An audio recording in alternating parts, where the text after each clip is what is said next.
네, 현대 엘리베이터 뭐죠? 이건 비중이 많으셔서 제가 또 한번 이야기 드려야 될 것 같은데 10만 7천 원에 100% 진단 부탁드립니다라고 하셨습니다.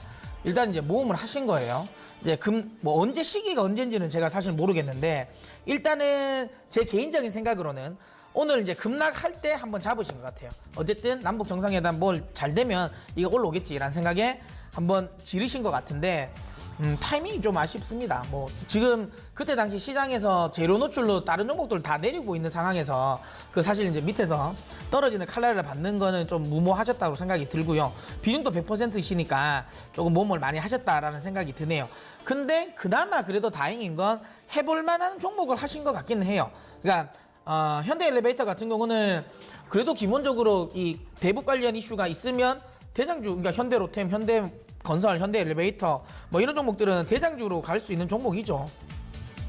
그렇기 때문에 저는 매매를 하실만 하는 시점이다라고 생각이 드는데 비중이 좀 아쉽습니다. 비중이 좀 아쉬워서 이거는 저는 그런 이야기를 할게요. 경협은 이슈는 아까 방금 제가 제일 처음에 이야기할 때 문배철강을 이야기할 때 똑같이 이야기를 했었어요. 그러니까 아무리 남북관계가 좋아진다고 해도 결과가 나오는 건 없다. 근데 그나마 좀 해볼 만한 건 금강산 관광은 조금 대북 제재와 관련 조금 이제 약간만 느슨해져도 가장 먼저 할 수 있는 사업은 맞죠. 그러니까 이 대북 제재가 조금만 느슨해지면 제일 먼저 사업, 그러니까 지금 우리가 북한 대북 관련 경협 관련 이슈에서 가장 먼저 우선적으로 해볼 만한 거 한 3가지 정도가 되잖아요. 그러니까 철도 연결하는 거랑 그 다음에 그 개성공단 다시 재가동하는 거랑 그리고 금강산 관광재개. 근데 제 생각에는 우선순위는 어쨌든 철도 관련이 제일 우선순위일 것 같고요. 그리고는 관광재개가 납니다. 왜냐하면 관광이 아무래도 좀 부담은 좀 덜하니까. 그래서 그 관련 이슈가 나오면 당연히 현대 엘리베이터가 굉장히 많이 갈 수 있는 부분이긴 하죠.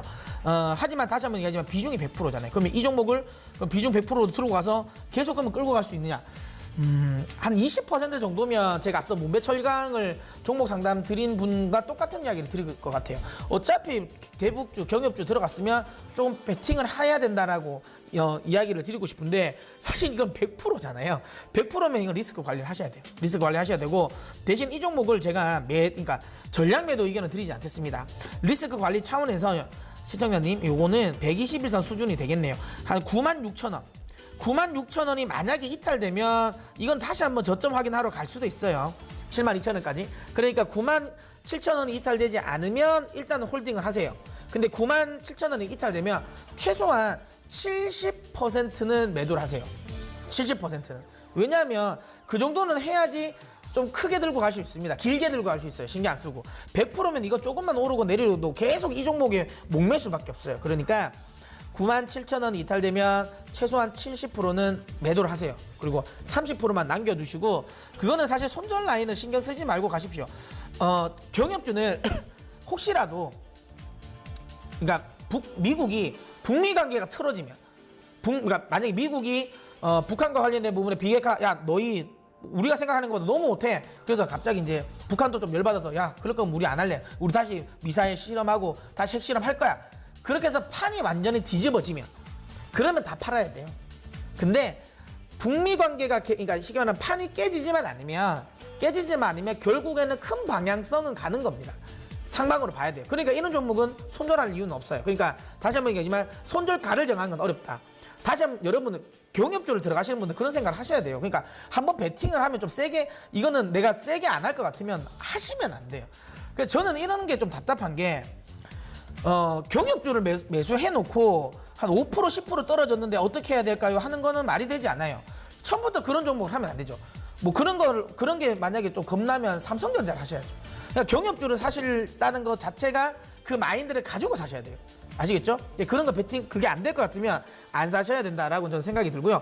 내가 만약에 그런 마음의 준비가 된다라고 생각을 하시면 제 생각에는 일단은 기본적으로 30%는 그냥 좀 약간 내가 이 종목에 대해서 어느 정도 투자를 했다라는 생각으로 가지고 하이리스크 하이리턴 생각하시고 손절가 없이 그냥 들고 가십시오. 목표가는 제 생각에는 14만 원을 무조건 넘긴다고 봅니다. 이게 문제가 풀린다면 14만 원을 잡을 자리는 아니죠. 이 종목 같은 경우는 만약에 조금 길게 보신다면 한 17만 원 수준까지도 볼 수 있는 종목이니까 목표가는 한 17만 원 정도 잡으시고요. 근데 다시 한번 얘기하지만 97,000원이 깨지면 최소한 70%는 매도를 하셔야 돼요.